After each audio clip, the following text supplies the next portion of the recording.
right? Yes. Yeah, so we have Denis online. Hi, Denis. Hello. Hello, Zephania. Yes. How are you? Good. How are you doing? Thank you. Doing good. Yeah, you're welcome, and we are happy to have you. And Dennis is talking direct from Japan, if I'm not mistaken. Yeah, so you're welcome. Or can you allow me to, can you let me Oh, share my screen? yeah, sure.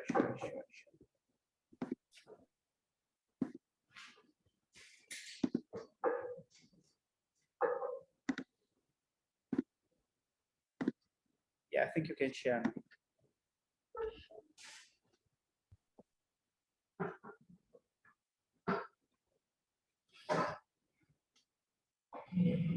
Can you see my screen? Yeah, exactly. Sure. Thank you very much. And thank you for the organizing team of Enhanced Emaicon or Emaicon, Zephania, and your team. You're doing a great job. And thank you for the last presenter, Lavina. It's great to see you again here. I just jumped in, I think, the last minute, but I enjoyed what you really emphasized on. So I'll talk about towards embracing AI in Africa. I'll try to focus more on to having this broader view from the technological part of it and seeing how integratable as developers, but even as other teams. So what you see here, who of you are still using these kind of tools or gadgets?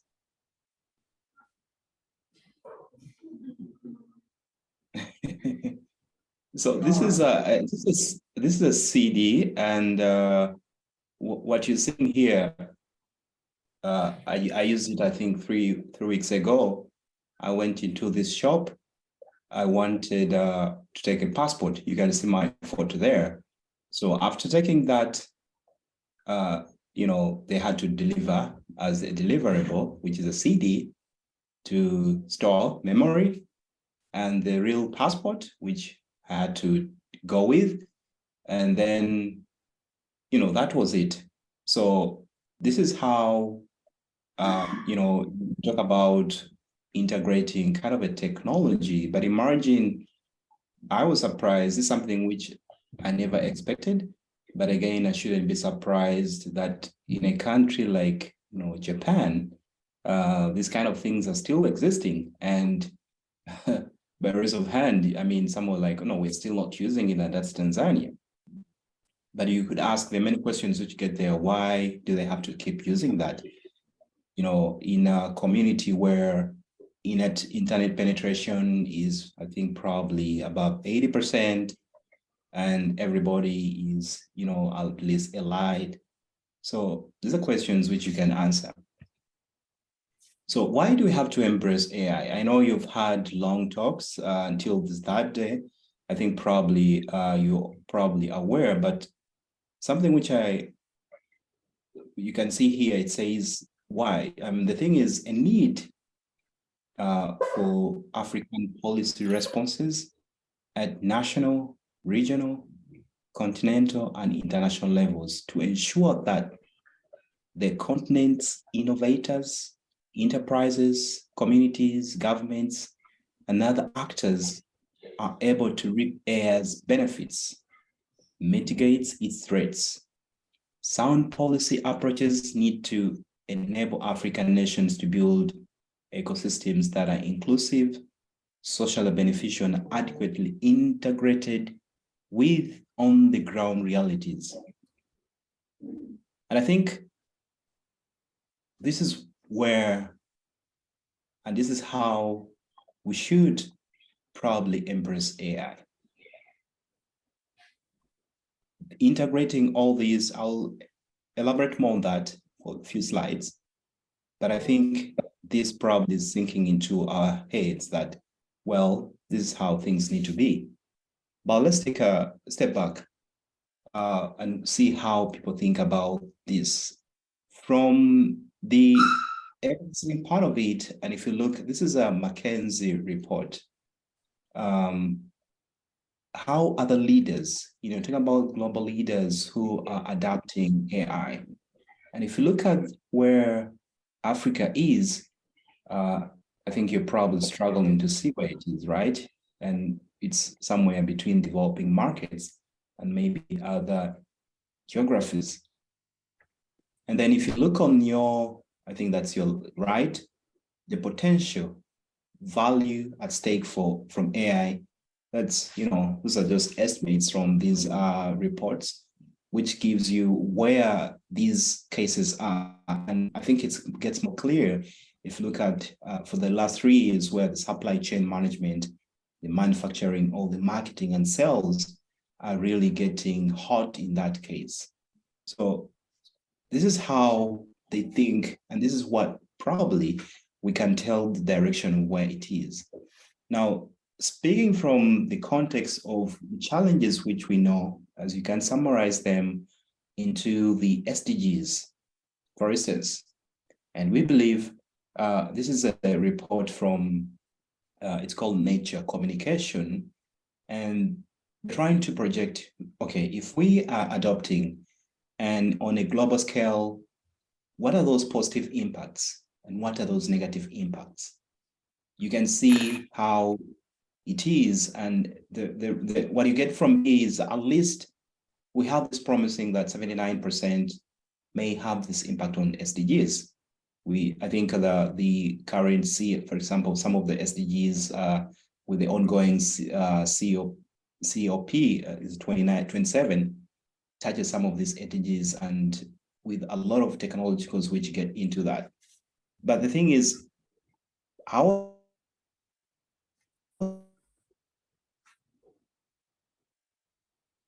status, if you look at strategy or how things will help move on, and look at this is an OECD global landscape, you see where it's clustered, countries that are getting. And I think the next slide will give you more clarity, and you'll see where Africa, where we stand. And this is looking at like the strategy. And these are things I think I'll touch on that, where as long as we have the strategy, then things really tend to move in this right direction. But you see just few countries, Tunisia, I see Kenya. This is almost 2 years, but probably things haven't changed that much. Probably expect to see South Africa, maybe Nigeria, but it's the reality. Now, what does this mean? This is the same continuation where we get down from the index. This is a global index where you see get down with Nigeria, Egypt, Kenya, and these are out of the 62 countries which have been included there. So when you get that fact is, we think, or we know that less is being done, and less is being done, the innovations which are going on, and those are the things which impact the AI. As scholars, as personally again, as a researcher, we know the developments of AI with those big labs and how they've been in place. And one of the measures actually for those kind of innovations is maybe the research is published. And I just pulled out this which shows the application, the journals which have been published. And the same thing which I've witnessed and probably have read about it. You just look down, you see what's happening. There's no any publications, and that justifies there's no research, or it's very limited to the development of these tools. And why do we need this, and why are they really important? As from an applicable case, when you don't try out a tool, when you don't try out an experiment, or when you don't try out the solutions, it becomes really hard. And as a matter of fact, running the trainings, running the models, we know how unsuccessful they get. And even the few successful which get deployed, that's again another catastrophe where 60% or 80% of those that get into succeed get into deployment. So this gives you, and it tells, it puts that edge of why. And if you are, I mean, in this, the audience, if you're a researcher or something, probably we need to increase on that. And again, we have this, I think Lavina also tapped on that, with employment. We know there's a huge gap, there is a demand. And the postings, this can tell the demand, how the employments are going. And hardly, I don't see anything on this in the report which I got.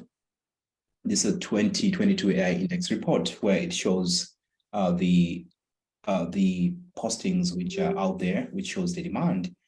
So that's another thing. But again, surprising, we know almost 70% or 60% of the people, the population, for example, Sub-Sahara, are unemployed.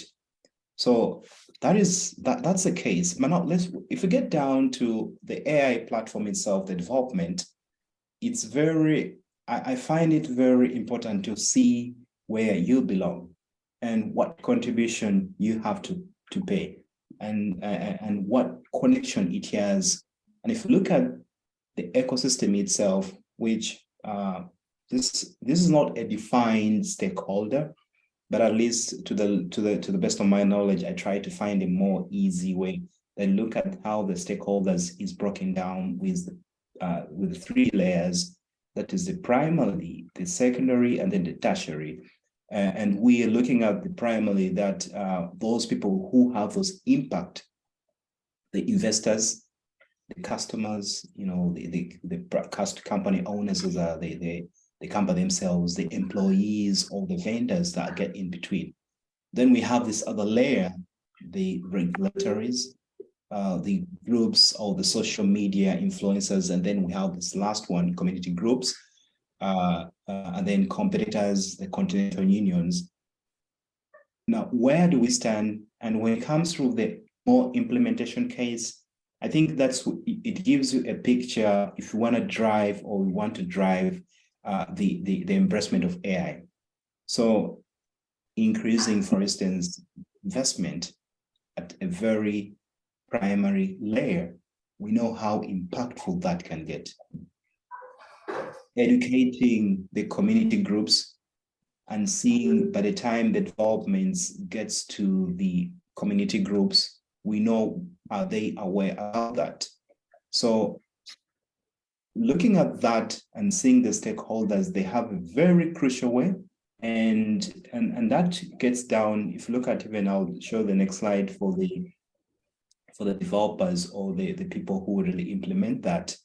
And I have there's a good example which I want to share here. I was speaking to some executive, and this is the case. They have this data.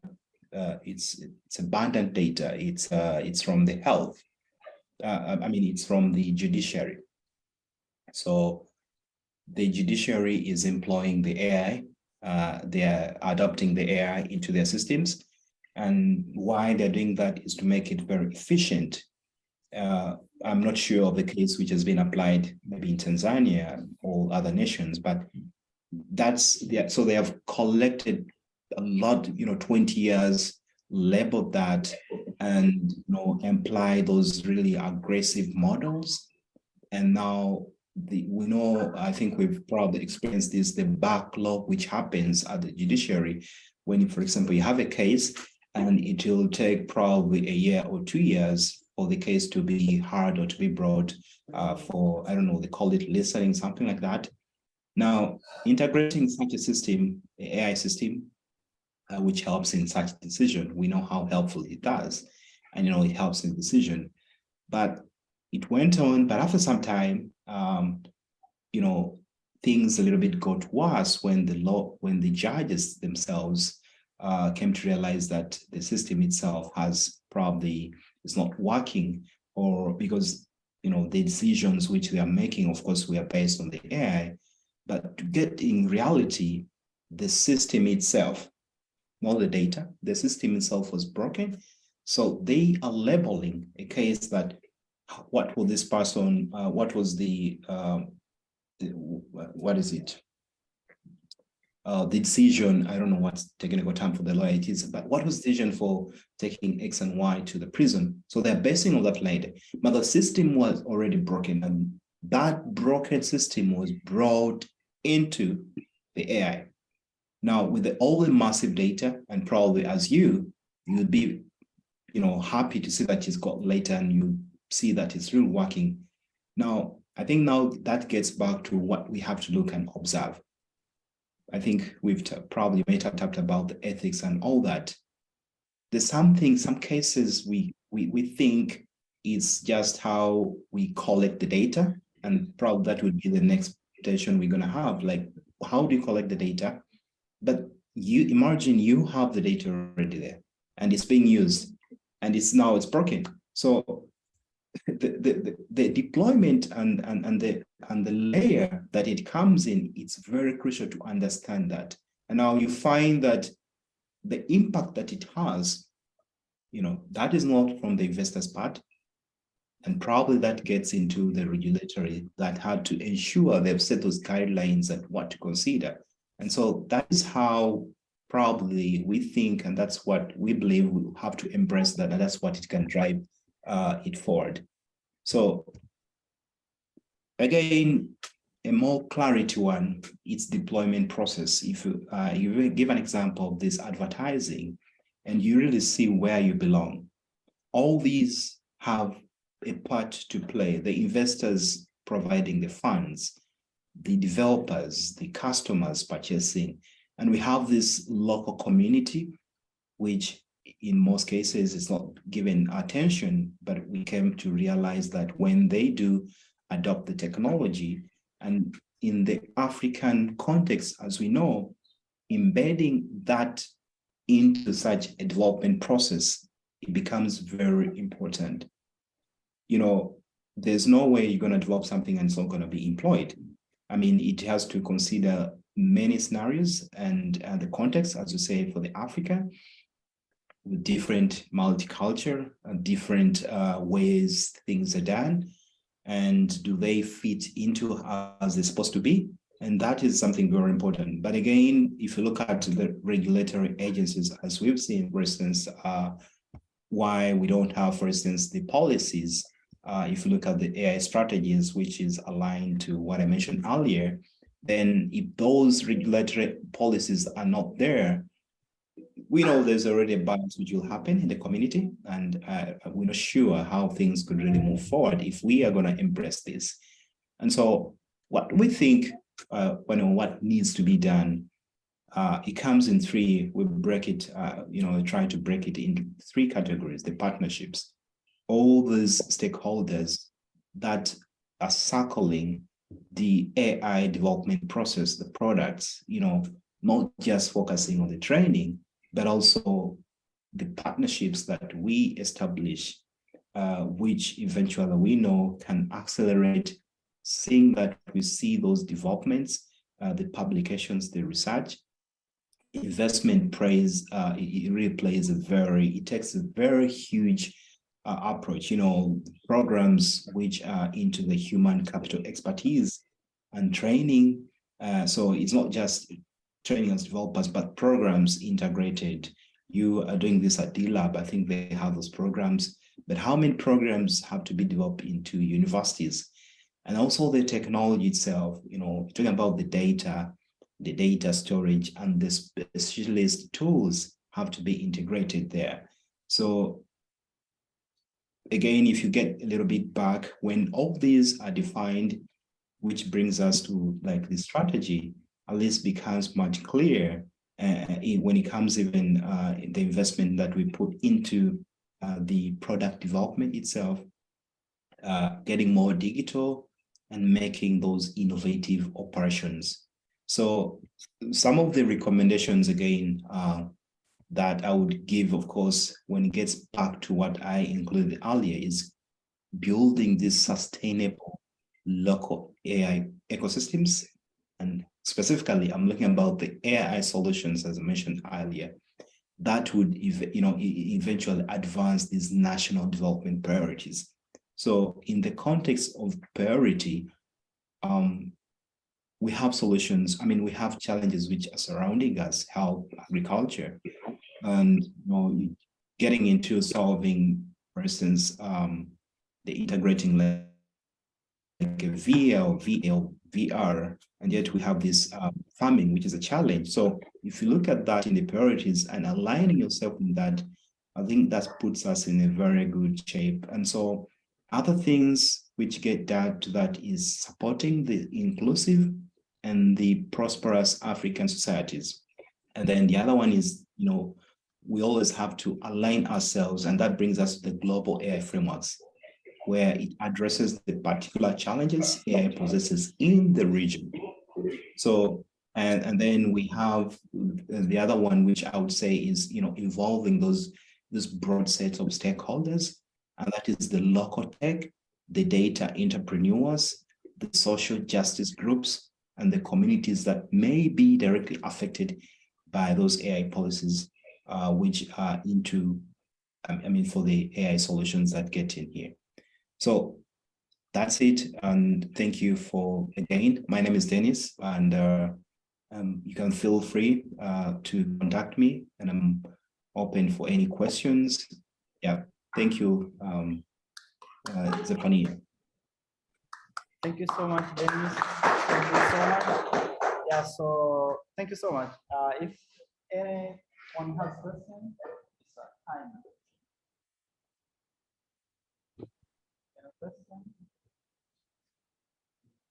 Yeah, so while we are waiting for the question, I have one here.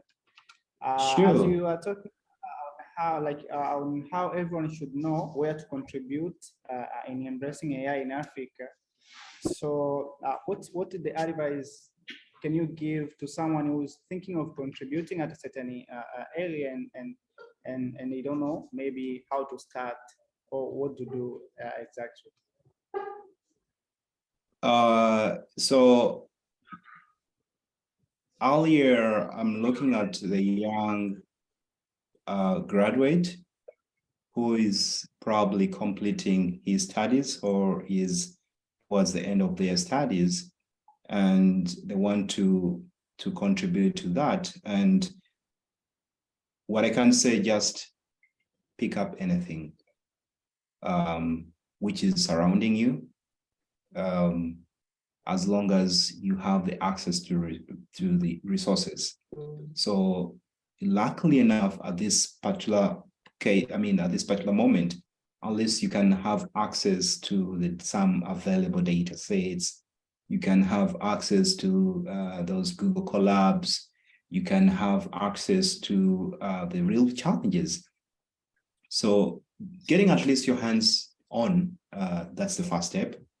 And without doing that, probably you may not see how easy, how painful that could be. And after doing that, I think you have to again go on now, experience it from the real experimental case, listening to the challenges, and then try to see, can you solve that? Because from this socio-economic transformation point of view, which is demanding for the African context, I think if you put yourself in that, there are a lot of challenges that you can contribute to that. And I think that's another thing, but also being part of this bigger community, not just where you are. And we know the drive of AI, there's already, the technology is really dynamic, but at least you have to be aware and listen and see how things are moving. I think, I think by that time, probably in your second or third, fourth year, you'll have taken off and seeing how, what further steps you can, move on. Yeah. Does that answer? Definitely, I think. Yeah, so we have another question here. So, and this is based on the perspective that most of us maybe in here, we are not decision maker in country level, like in country wise. So the question is, what should be done to bring on board a good number of politicians to speak on AI? Yeah, thank you. I think that is a challenge which actually I've seen AI times policy, AI technology and policy. And we know there's a huge gap there where the policymakers, decision makers don't know what's happening behind the AI, and the developers again, don't know what the politicians want, and that clash. I think that's the problem. So, what I could say is such platforms, of course, and we have to take a step further and really invite these people. They definitely need to get involved. So the initiatives, as I think the first encounters is like here, these are the first people which we have to take on. How to get involved. I know there are programs which are there. They don't have to be, big conferences, but as long as, even webinars, use the Fania holding a webinar, for instance, after every 2 weeks, and getting people to listen to you, that's a further step, way 2 people listen to you. Eventually, what does that mean? You're going to be invited probably to some function, and just mention about that. So the boldness to move out and setting up these platforms for like the policy makers to learn that, I think that's the first step. And there's kind of a force which eventually gets in, and sometimes you'll see this eventual uptake or adoption where they begin interested. I think that's when you really get the hit to move in. Yeah. Thank you so much, Mr. Denis. We appreciate your presence and your time, and for the good insight on how Africa can embrace AI and the challenging statistics. So I think we don't have any other question. We highly appreciate. Thank you so much for joining us. Have a good rest of the day. Sure. Thank you very much, and wish you the best for the rest of the day. Bye-bye.